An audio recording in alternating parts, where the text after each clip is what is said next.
fundamentals, power, high performance, and in this video we're going to talk about how to finish far post so that way you can 5x the goals that you score and stay a lethal striker. Okay, so when it comes to finishing far post, we're going to break down the technique into two different parts. So the first part is going to be your foot shape, and the second part is going to be your body shape. Both are equally very important, but we're going to talk about the foot shape first. Now, this is going to be slightly different because you're going to have to bend the ball to get to the far post. We're going to have the ball to curve from outside to inward, so that way we can aim for the side net of the far posts. So that means, naturally, we want to curl up our toes and slightly get underneath the ball as we're striking the ball. And basically, the concept is to strike the ball with our inside rather than our shoelace or the instep. So we just talked about our foot shape, and not only the foot shape, we're gonna have to talk about where our plant foot goes. Obviously, our plant foot toes should be painting towards the side net of the back posts, but it's okay to have it somewhat pointing towards the corner flag because that's going to help us strike the ball across our body. So this leads us to talk about the body shape. The body shape needs to be fairly simple. Our hips are actually pointing towards the corner flag. If we are to swing our leg forward and back and forward, that's not going to generate as much power compared to our foot swinging across our body, left and right. And that's just simple biomechanics, simple anatomy. So this is why if I'm looking to play a pass maybe 10 to 20 yards away, I'm pushing the ball with my inside, that's generally going to be okay. But if I need to play a pass with my inside, that's going to be 30, 40, 50 yards away, probably not 50. You're gonna notice the professional players pushing the ball outward, outside of the body frame, so that way we can slightly turn our hips where we can swing our leg almost sideways across our body to generate more power. I'm going to show you two different exercises to practice. We're just going to approach the cone. We're gonna cut inside, just like in the game. Then we'll look to use our right foot inside to curl the ball to the corner.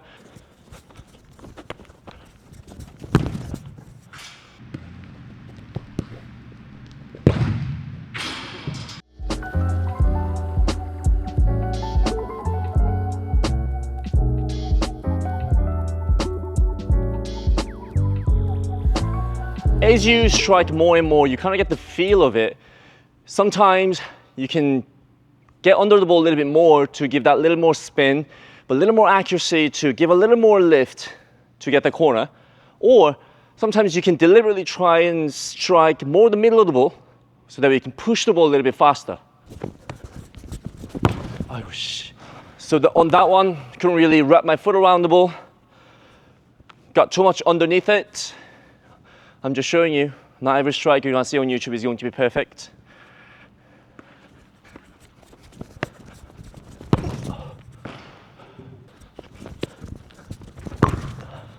Right, that one, the ball's flat firstly, and secondly, my setup was horrible. I just couldn't get the ball out enough where I want to strike the ball after taking about 2 or 3 steps, but it was just about a half a step to a step away, which is not simply enough for me to generate power in my steps, which is my pre-contact.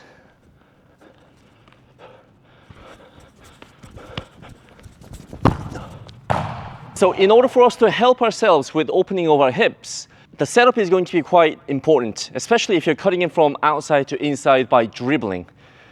And I would say, in general, do not touch the ball, do not push the ball inward, because naturally the way I am approaching the ball, it's going to be quite closed. My hips are going to be quite closed. So the way I like to set up the ball when I want that technique of finishing, I generally push the ball parallel to the goal, so laterally. Or if you can really have that confidence in the technique to really wrap your foot around the ball to give that ball a good spin, you can also push the ball slightly backwards and then wrap your foot and body around the ball. I think a really good example might be Son from Spurs. If you look at his setups, after maybe a few scissors, which is probably his trademark when it comes to that, and his setups are slightly backwards because he's got the power and the technique and of course the repetition and the expertise to finish that sort of move.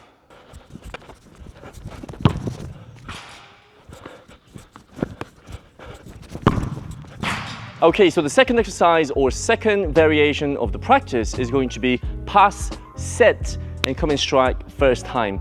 Obviously, this is not something that you can practice on your own unless maybe you have a rebounder, but something I want to try and work on is passing the ball and my partner, who's going to be my cousin, you might see him in the video, my partner killing the ball, so it's going to be a dead ball that I am approaching to strike.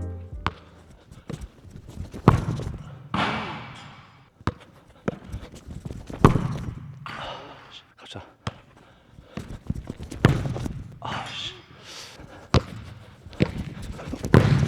Oh no shit!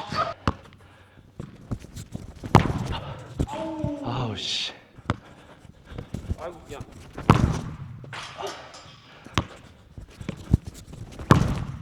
Oh shit! 개까비. Remember, don't approach the ball straight with our inside open. That's a whole different technique.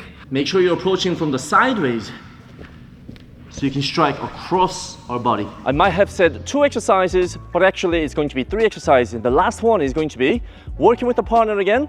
And this, you've seen this scenario quite a lot of times in the game. It's going to be a through pass into the space where I'm approaching the ball and finishing the ball one touch, far post. The important thing here is going to be having the ball slightly behind you and you are getting in front of it, so that way you can curl it from the outside of your body frame, and it's actually the momentum along with the inside that's curling the ball to bring the ball to the far post.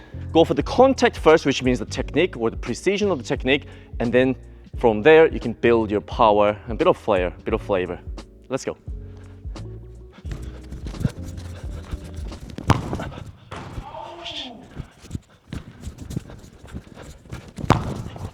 Oh shit!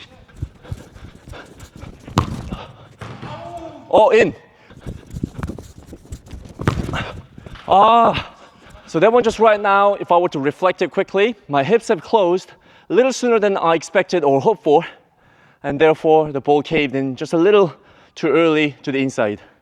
So I must learn how to maintain my body shape, pointing a little more outward, so that way, with enough power, the ball can travel or hang outside just a little longer, and then it's going to carve in or cave in to that far post.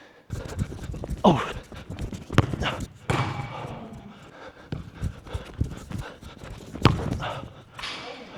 So a little mental aim that I have is I'm not actually aiming for the side net, but rather I'm aiming just slightly outside of the post, because I know with enough speed that I'm running at and the power that I'm striking the ball with, the ball is going to naturally come inside. So I'm actually looking at outside the post for the maximum opportunity of me hitting the post and then going in, or hitting the side net.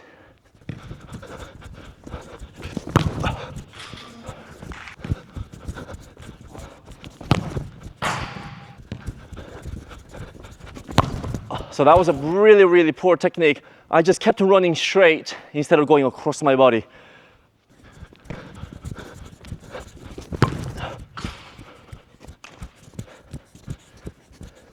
So there you have it, guys. It's all about your body shape and then your foot shape and different angles of approach. So make sure that your hips are not too closed towards the goal, rather have it open towards the corner flag, and that's going to naturally help you swing your leg across your body, which will then cause the ball to bend from outside to inside. Keep in mind, fundamentals power your high performance, so continue to work on your fundamentals because that is your slight edge. Thanks for watching.